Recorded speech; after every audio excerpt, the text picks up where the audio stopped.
Kolda,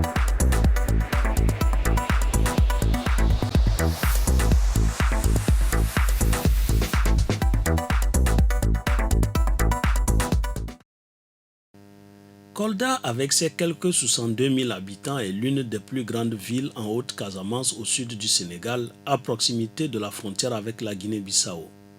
La région est décrite comme le lieu par excellence où persistent les mariages et les grossesses précoces, particulièrement chez les élèves. Difficile de donner des chiffres précis, mais le phénomène est préoccupant. Les comportements, c'est la violence au niveau des élèves, entre eux, parfois entre eux et les professeurs.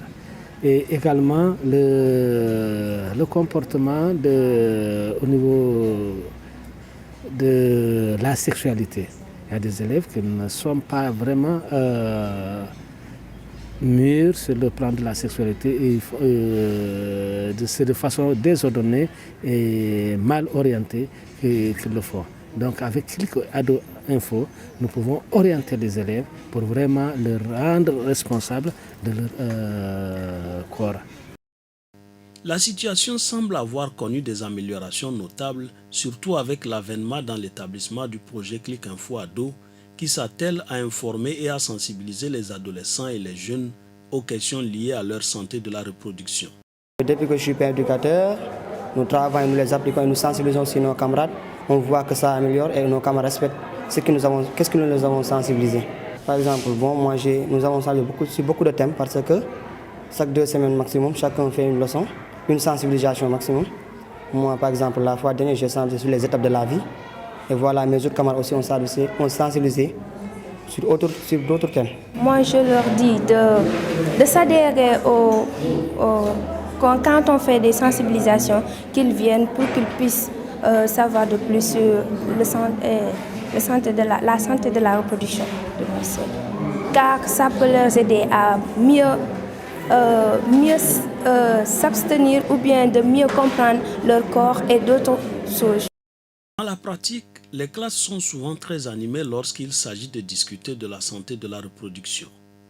Exemple, aujourd'hui, l'animateur principal inculque aux élèves des valeurs cardinales à acquérir en tant que personne humaine, mais encore plus en tant qu'élève.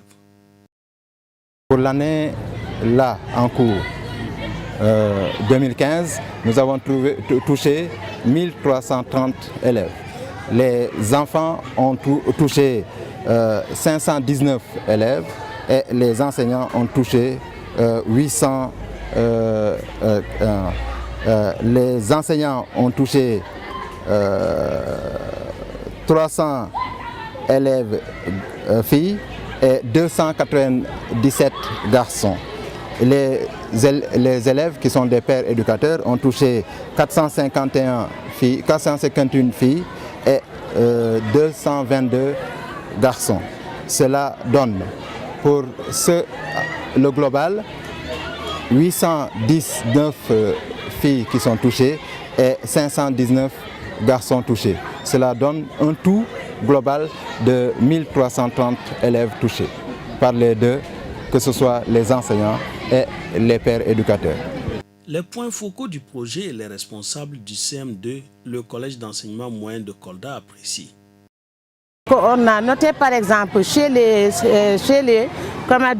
apprenants, surtout chez les jeunes filles, la baisse du nombre de violences basées sur les jeunes et les violences, les mariages et grossesses précoces. Chez les enseignants aussi, on a eu à avoir une bonne prise en compte dans les apprentissages, dans les enseignements-apprentissages. Il n'y a pas une année où on n'enregistre pas de mariage précoce. Il n'y a pas une année où on n'enregistre pas de grossesse précoce. Ça dérange en tant que chef d'établissement, en tant qu'éducateur, en tant que père de famille. Ça dérange beaucoup tout le monde au niveau de l'établissement. Le déficit en ordinateur, mais aussi le peu d'entretien de l'existant, sont les grosses difficultés auxquelles est confronté le projet dans cet établissement d'environ 1 millier d'élèves. Le jour de notre arrivée, aucune de la trentaine de machines ne fonctionnait.